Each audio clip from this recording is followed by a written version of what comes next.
Welcome to Channel 24. The EU is now urging China to pressure Putin to end his war against Ukraine, a move that many see as a sign of Europe's limited leverage. Brussels admits relations with Beijing have reached a watershed moment. Meanwhile, in Washington, the rhetoric is shifting. Speaker Mike Johnson says the US will not get dragged into the conflict, but insists it will act from a position of strength. But what does that strength mean, and where is it actually directed? Joining me now in the studio is Professor PeterEltsov, historian, expert on international security affairs at the National Defense University. Peter, hi. Hi, great to see you, Natalia. The president and the United States government are in a difficult situation right now because one of his biggest slogans during his election campaign was no war. And he already involved himself, like actively in the war between Israel and Iran. And now he clearly switched his mind and decided to help Ukraine. In the beginning, he was saying that he was going to solve the conflict in 24 hours and so forth. So, I mean, he has a complicated situation because some of his base is now unhappy with that because he clearly was against like any kind of involvement in any wars. Even you could say there's a kind of an isolationist agenda. I mean, he is clearly mad at Putin. He realized that Putin is not planning to negotiate. He doesn't seem to even be wanting to meet with Trump. So I think the position of strength today, actually what it means is selling arms to Ukraine via Europe. So if Europe pays, if Germany and other European countries pay for the American arms, he's just going to provide arms galore. And from Trump's perspective as a businessman, this is a kind of a great solution, right? He's just going to basically make money for American companies. Germany seems to have agreed to pay to take a large chunk of those expenses. Will Europe have enough money for that for the long term? That's a good question.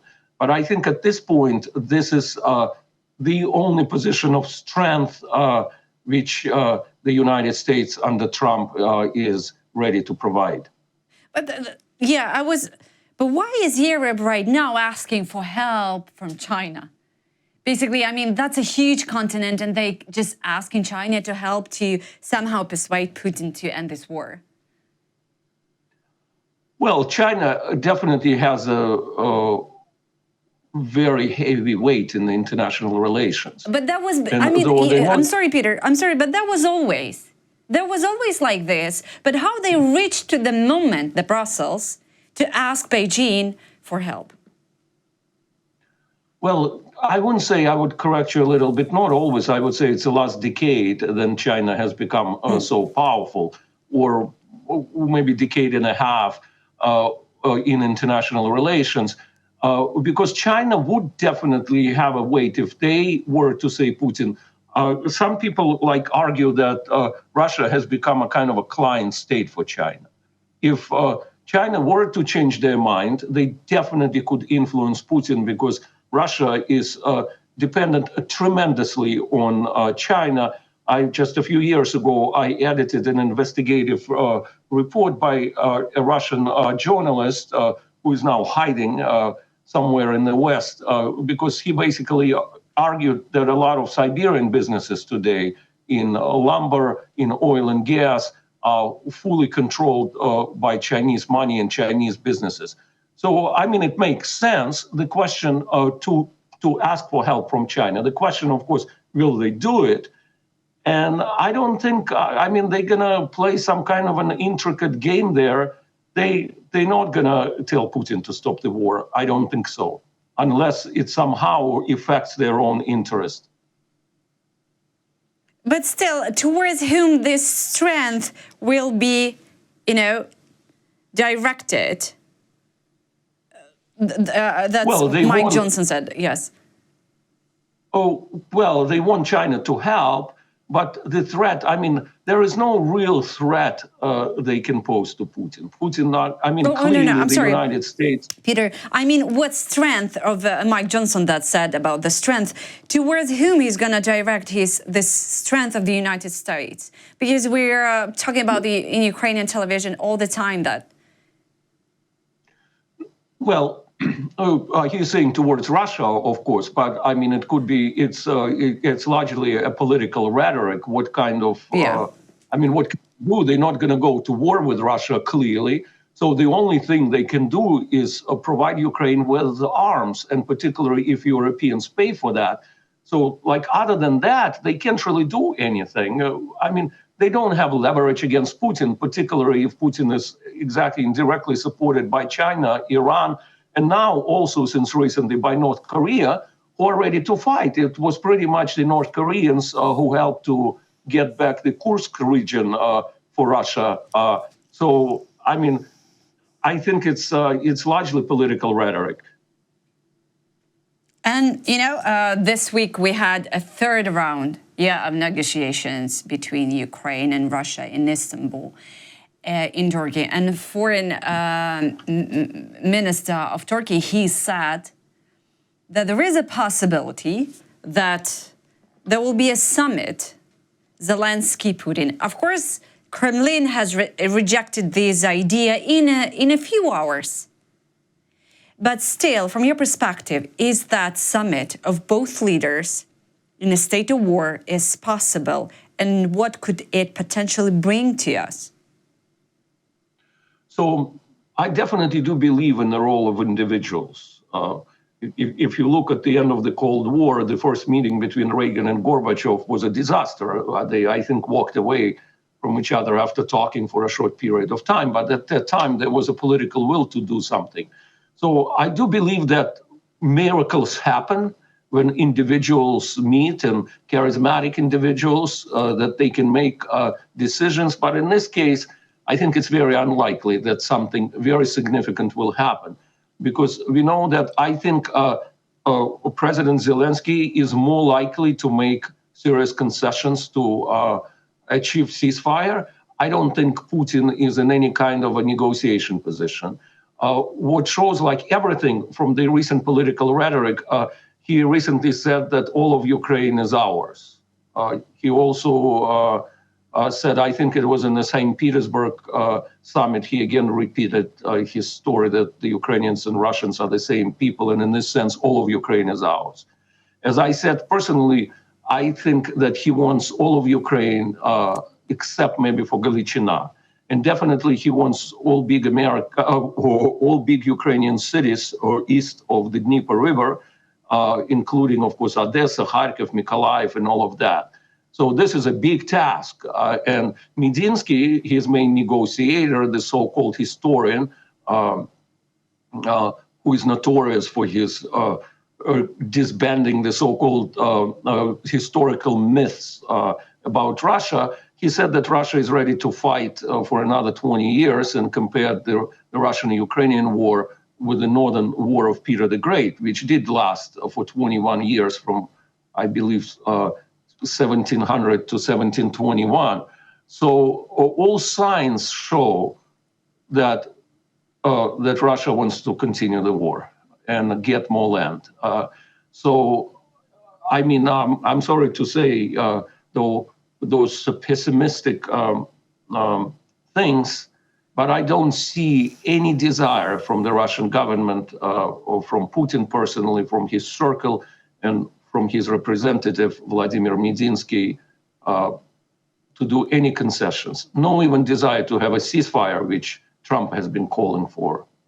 You know, Peter, I see some tendency with when almost every international expert in my studio, they are apologizing for pessimistic view of this war, saying, I don't see any signs that Russia is going to stop this war. But for me as a Ukrainian sitting here in Kyiv, I don't see any signs of stopping this war either.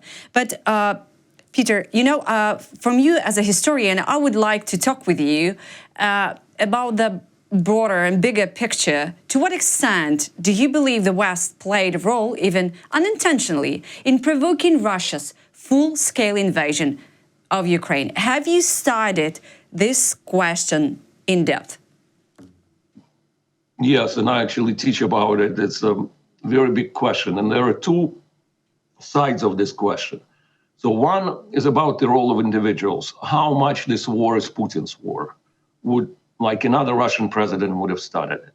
And another question, yes, what did the West do allegedly to provoke this war? There is a large group of individuals. I'll start with the second part of this question.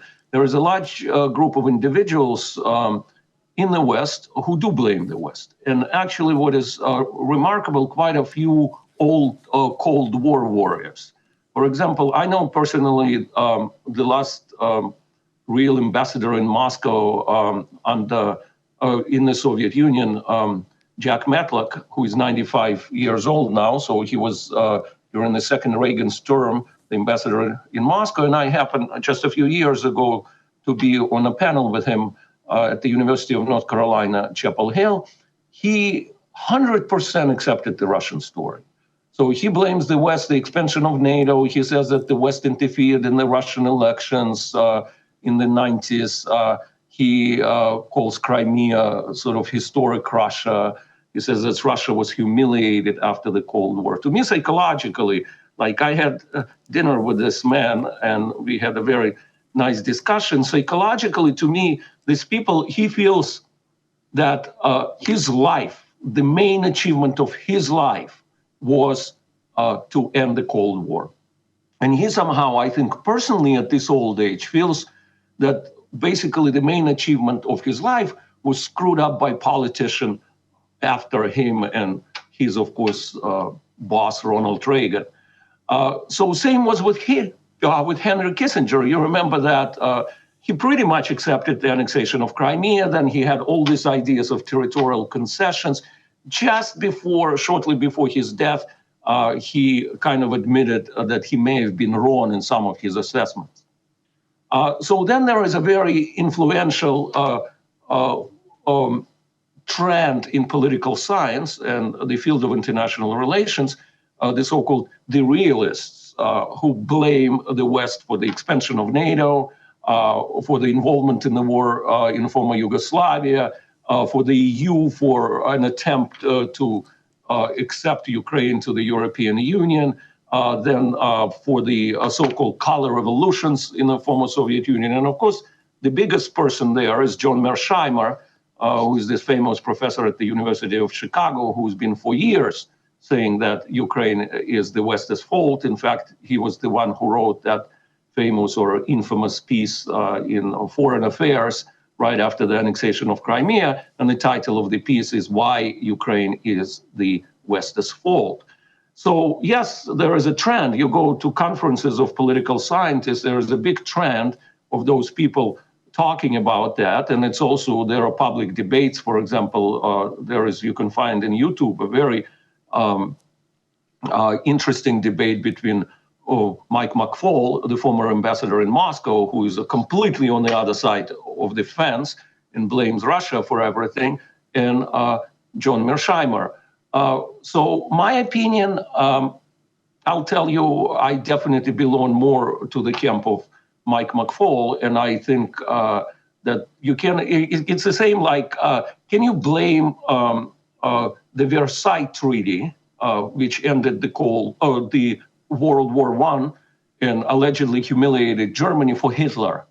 So can you do that? I guess some historians do say that, well, Versailles Treaty was not fair to Germany and so forth, but you still cannot justify the actions of Hitler. It's the same logic, like if you say, when a rapist said, oh, well, this woman provoked me. Provoked me, exactly. She wore a miniskirt or something. So that's the same kind of logic. So I strongly disagree with that, but I have to admit that there is a very powerful group of individuals in the West who do convey this kind of explanation. And the first part of the question, when I said, we discussed it with you before, whether it's a Russian war or Putin's war. And here I'm conflicted. Yes, I do think the Russian people support it today. And actually, the most recent Levada poll says that, yes, overwhelming majority of the citizens of Russia support the war. At the same time, Putin, I think, did make that decision pretty much himself, because according to some reports, even Lavrov was not aware until the beginning of the full-scale war how it's going to proceed. So would another person would have started it? Possibly not on that scale. So that's a question of the role Peter, of an individual. Okay, so you think that Putinism will die with Putin? I do think so, because there is no, think about it, even Marxism, Leninism, soon after the death of Stalin, which I would never compare like Surkov did. He once compared, I think, Putinism to Marxism in terms of power. This is ridiculous. Putin is clearly neither Marx nor Lenin. But even Marxism, Leninism existed for how long? 70 odd years in practice in the Soviet Union.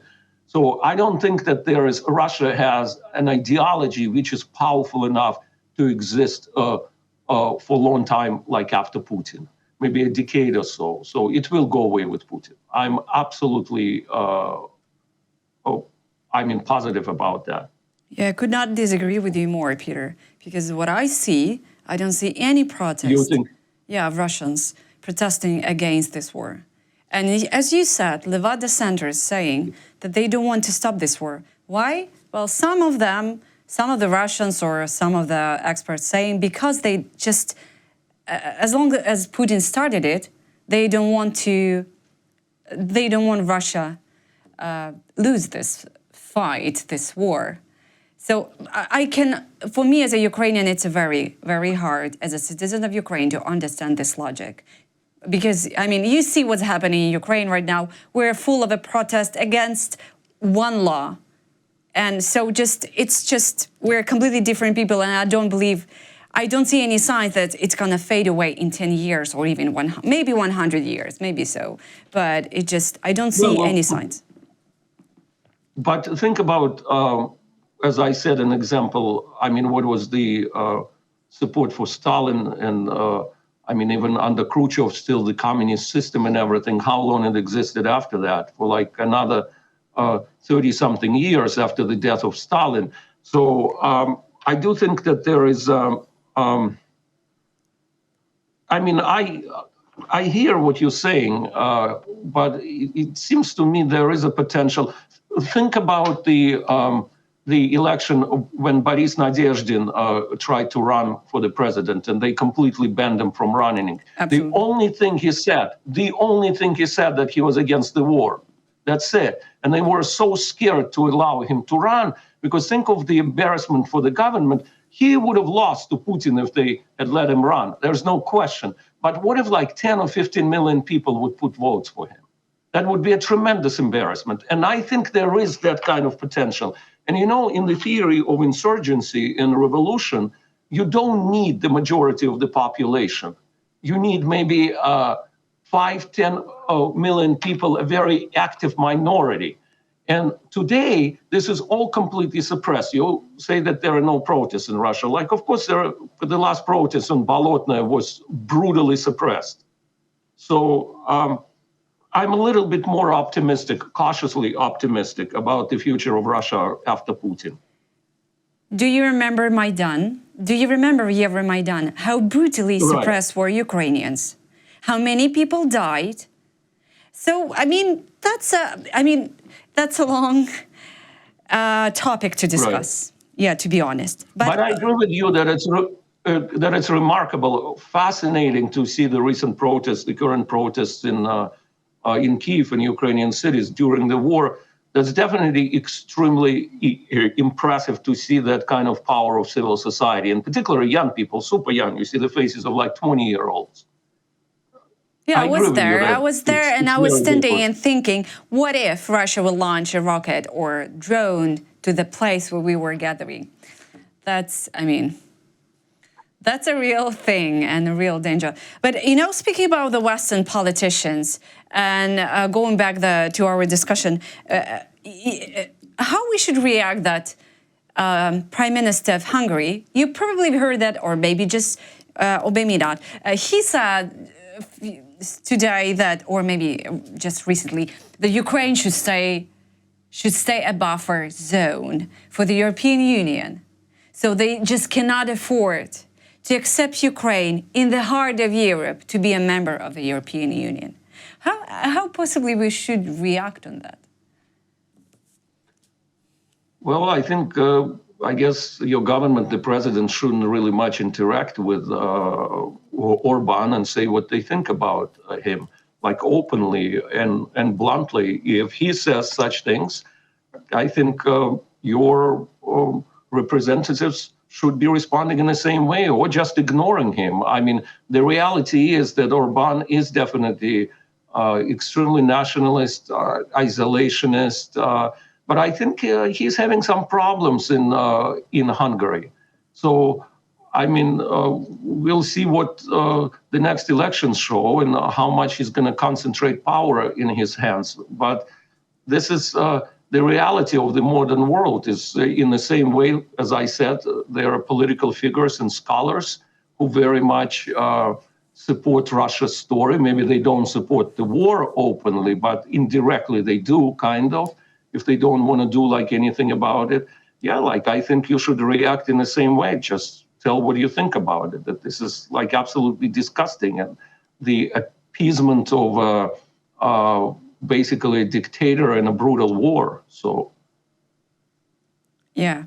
And actually, you're, as well, Peter, you're a great expert from my perspective in Russian propaganda. And, you know, Russia is now effectively spreading the false narrative in both in the United Kingdom, in the US, I mean, around the Europe, of course, that Ukraine is losing on the battlefield. And from your perspective, how do we counter this kind of disinformation before it takes hold? Well, of course, it's very difficult to counter, extremely difficult disinformation from an authoritarian state, particularly in terms of domestic audience, say the Russian audience, because they can block all the information. In a democratic state, you can do that. So we can just ban foreign media and so forth and all this infiltration on information, because then we become an authoritarian state. So it's a very difficult dilemma for a democratic state. What you do? We have politicians who completely buy this propaganda. For example, those demonstrations in Kyiv, the response from Marjorie Greene, a congresswoman who is very anti-Ukraine, she literally said, Zelensky is a dictator who refuses to make a peace deal and end the war, throw him out of office. This is a congresswoman who is now at odds with Trump. She still supports him, but she, I think, very disappointed with the fact that President Trump has decided finally to help Ukraine and be like active in this war. So what can you do? It's a very tough question. Like there is no simple answer. I've been a proponent, and I wrote about it, that Ukraine and some post-Soviet states together, like Georgia, Ukraine, maybe Baltic state, should create more platforms in the Russian language to target against Russia. Like during the Cold War, like there was a Voice of America, Radio Free Europe, right? And so forth. I think Ukraine would be very helpful here. And I remember I liked very much when in the beginning of the war, when Arestovich was in the government, he had daily talk shows on YouTube where he discussed the war, because particularly the Russian people need to be explained that they're not winning, that they're losing. Because the simple fact, after 3 years of full-scale war, not a single big Ukrainian city is occupied by Russia. Oh, I think the narratives of Arestovich completely changed these days. If you was following him, well, today, yeah, I know. I know he has different perception in Ukraine today. He revealed I himself, yes. Yes. So, but I just not talking about him personally, but how and what he was doing in the beginning of the war. But the information, of course, in Russia, this is amazing to me. When I watch their propaganda shows, they say, yeah, it's a successful war for a huge country, which is like the biggest country in the world, and it's moving there, saying like a kilometer, 2 kilometers, 3 kilometers, 5 kilometers a day. After 3 years of war, to me, it's ludicrous to portray it as success. And particularly people like Orban or Tucker Carlson.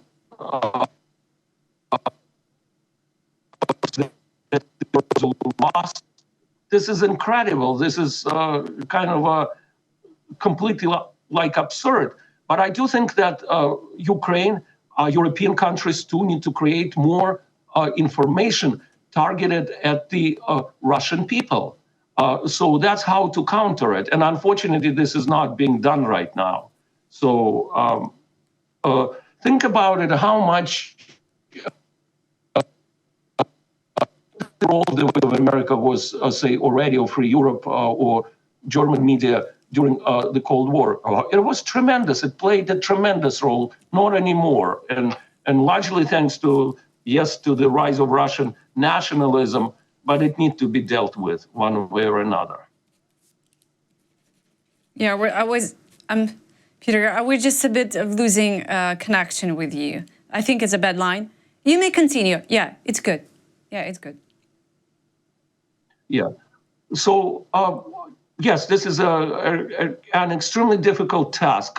Again, I'll repeat, for democratic states to counter this kind of propaganda. I mean, basically, it's a no-winning situation, unfortunately. Again, a very pessimistic assessment. But from your perspective, why do you very smart, intelligent people buy on the Russian bullshit?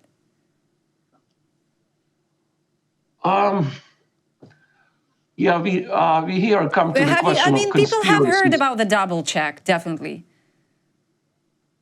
Well, we come here to the whole foundation of conspiracies. I met people, I live in North Carolina, so I met people here who believe that the war is staged, that there is no war. You see the craziest stuff you hear today from people, and what is dangerous, there were always people who believed like that we didn't land on the moon, or pigeons are KGB agents, right? Yes, yes, but those theories did not go to the level of the government. Today, unfortunately, they go to the level of the government, Congress people, and so forth.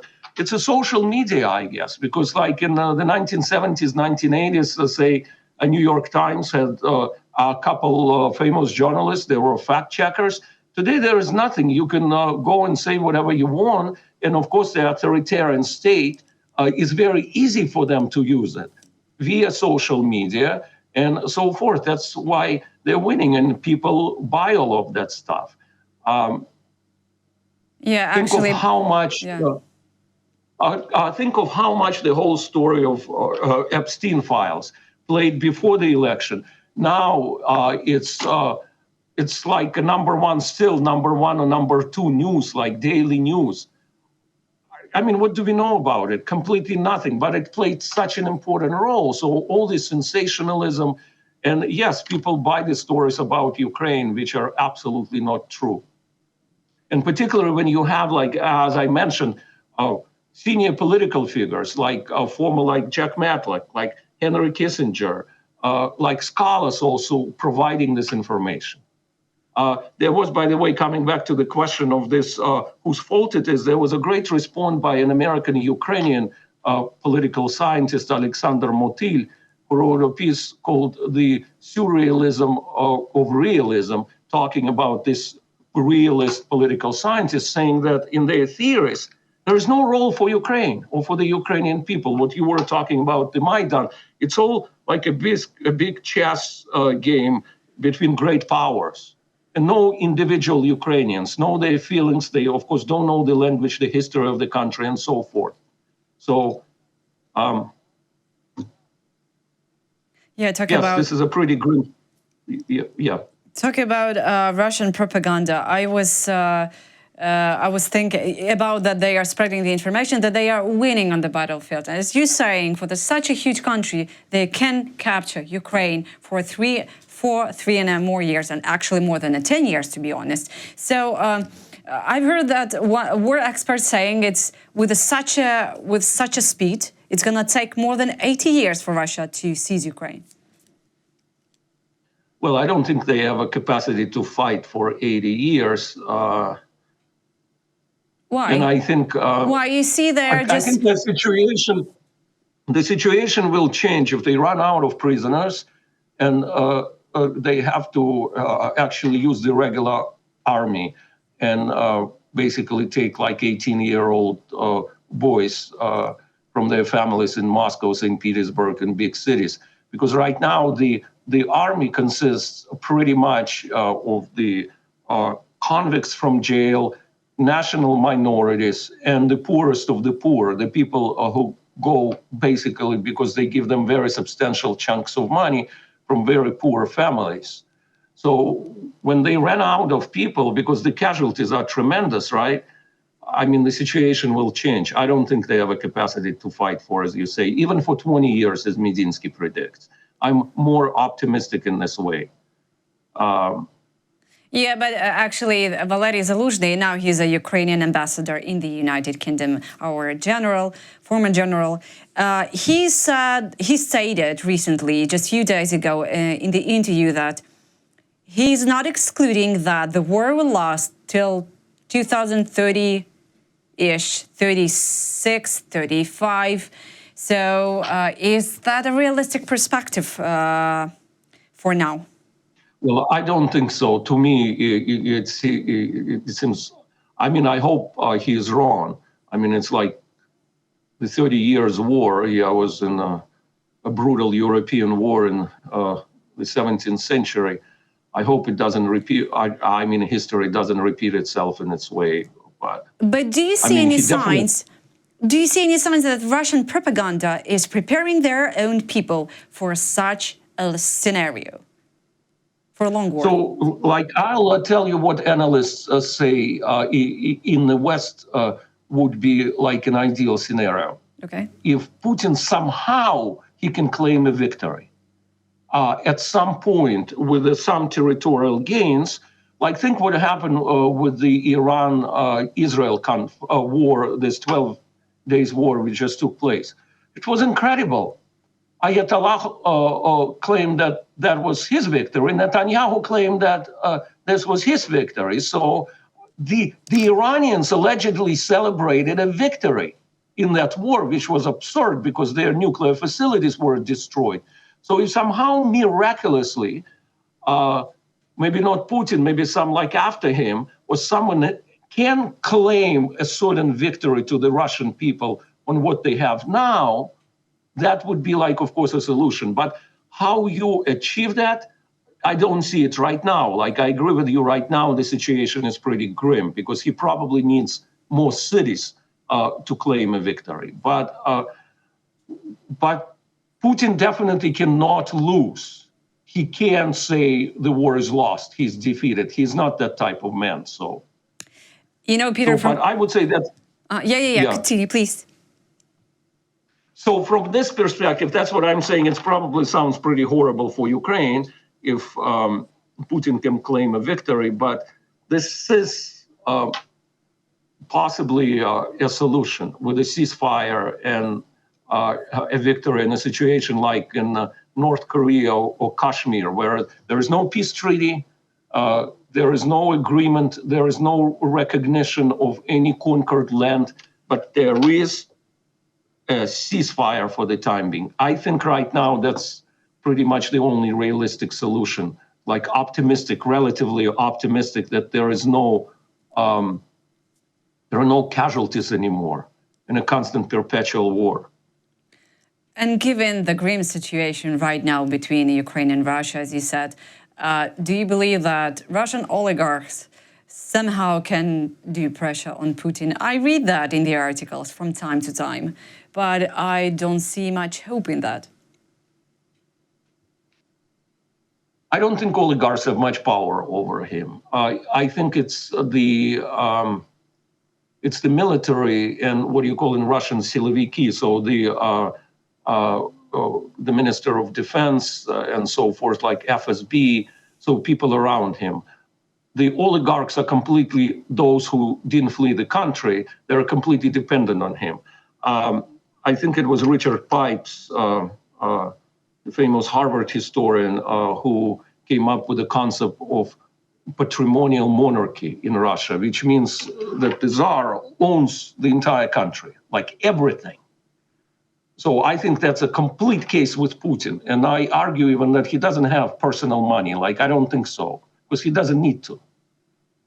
Because he can tell his oligarchs whatever he needs will be done immediately for him. And he basically owns all of their money, because if he needs to, he can take that. So, with Khodorkovsky and some others. So oligarchs don't have power over him. But as we saw, someone like Prigozhin dead, he basically staged a rebellion. So the hope is for some people in his circle who have influence, who see the war and actively participate in that war. Prigozhin, as much as of course, he was a war criminal, but at some point, he almost had some human character in him when he saw those tremendous casualties on the battlefield, that he basically revolted against that. So that's my take on that. Yeah.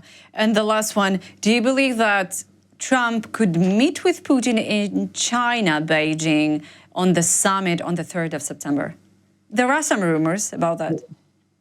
Yeah, I think it's possible, but I think at this point, Putin is avoiding meeting with Trump because, and I mean, there is no solution. I think Trump has also now realized that he's not going to have much influence on Putin in terms of war, and Putin is just skillfully manipulating him, which he is very good at. So yeah, they may meet, but the question, what will be the result of that? Yeah, but then Washington, D.C. could also play this game and manipulate Putin, at least to try it, to make this meeting real.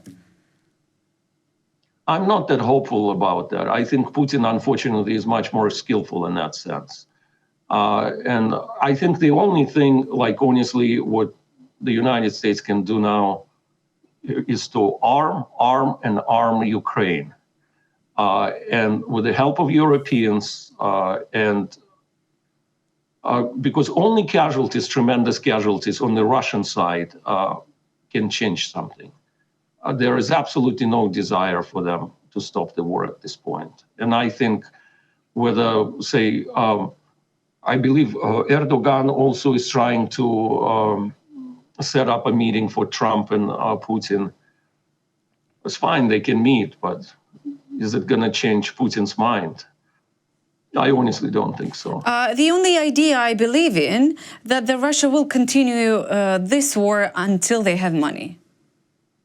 And for now, they do have money.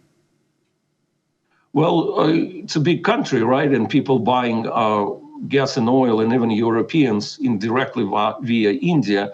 I agree with you. Like, I'll say this, a lot depends on India and China.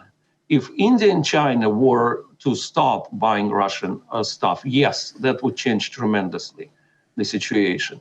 So then India is a very interesting player here because it's totally not anti-Western. It very much wants to have very good relations with Europe and the United States. So if I've been a very long-term proponent of really having much better relations with India and somehow persuading them to help Russia and to have trade with them. If we were able to do that with India and with China, yes, that could bankrupt Russia. And another very important country is Kazakhstan. Not many people think about it. It's actually the 9th biggest country in the world. It's like size of Europe or something. And it's between Russia and China, and it plays a tremendous role in smuggling all this stuff into Russia, back and forth, aside from sanctions. So if somehow we were able to influence those players, so through Kazakhstan, India, and China, that could, yes, influence Russia in terms of war, because they would lose tons of money. And for that, we need a Lindsey Graham law and sanctions to impose against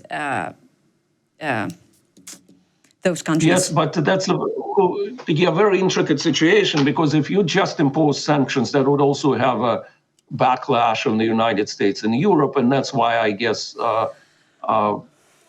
it's difficult to implement them. But I agree with you that Lindsey Graham is actually a very big supporter of Ukraine, and what he says is correct, that if we basically, it's the same thing what I'm saying, that we need to influence somehow, persuade, but I don't think it's going to work through sanctions. It needs to work through diplomacy, and somehow we need to show, to make it beneficial actually for them not to trade with Russia and not to provide them with arms and so forth.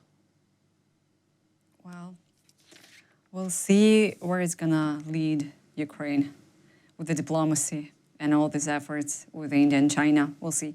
Peter, thank you so much. As always, it's always a pleasure to talk with you, to listen to you, and to have you in our studio of Channel 24. Thank you so much.